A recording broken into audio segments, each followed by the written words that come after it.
Halo kawan-kawan, kita ketemu kembali di mata pelajaran ekonomi. Kita melanjutkan materi yang kemarin, minggu kemarin. Sekarang kita ngebahas tentang tahap pencatatan.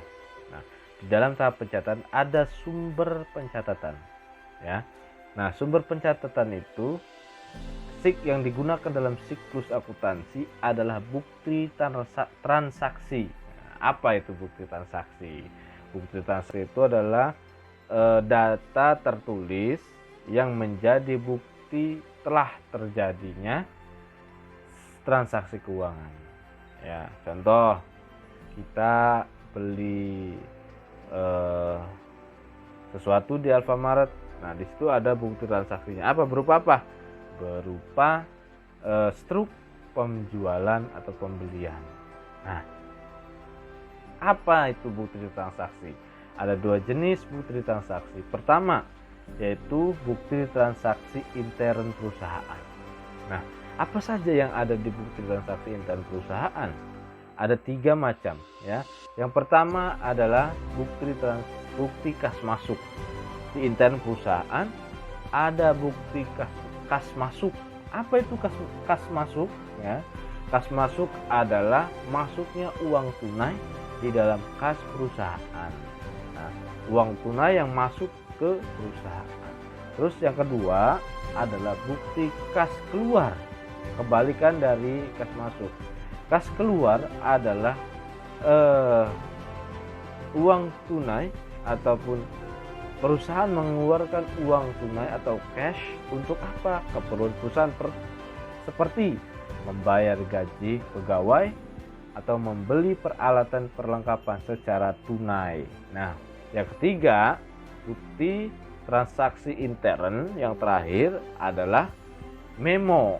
You know memo? Memo itu adalah bukti catatan antar bagian atau manajer perusahaan dengan bagian-bagian yang lain yang ada di lingkungan perusahaan. Jadi sifatnya internal ya. Jadi bukti catatan doang nih. Nah, umpamanya Anda jadi manajer ingin kirim catatan ke manajer yang lain gitu. Itu sebutnya memo. Nah, itu termasuk dalam bukti transaksi intern atau bukti transaksi internal ya. Dan bukti yang kedua, sumber pencatatan yang kedua adalah bukti transaksi eksternal atau ekstern ya. Ada berapa? Ada 6. Bukti transaksi ekstern ada 6. Pertama, yaitu faktur ya. Faktur itu adalah penjualan atau pembelian secara kredit. Ingat, garis bawah ini ya. Faktur adalah penjualan atau pembelian secara kredit. Nah, biasanya faktur dikeluarkan oleh pihak penjual, sebutnya faktur penjualan. Nah, ya. Yang kedua adalah kwitansi. Kwitansi itu adalah bukti penerimaan uang. Ini contohnya sudah pernah kalian rasakan. Kwitansi itu ketika Anda atau kawan-kawan semua bayaran ke TU ya atau ke TU madrasah, kalian menyerahkan sejumlah uang lalu ditandatangani kwitansinya dan diserahkan kepada yang menyerahkan uang. Jadi kita menyerahkan uang, pihak TU memberikan kwitansi kepada yang menyerahkan uang tersebut. Nah, itu kwitansi. Yang ketiga adalah nota.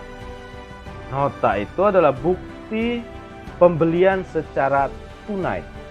Nah, contohnya, ketika kalian membeli di toko tembakau itu ada nota ya, atau di fotokopian Pak Haji Nawawi.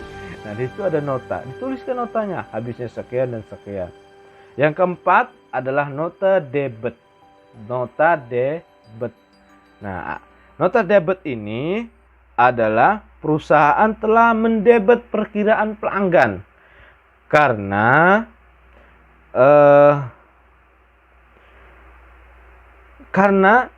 pelanggannya ini merasa ketika membeli barang dari perusahaan ada yang cacat, sehingga dikembalikan ke perusahaan.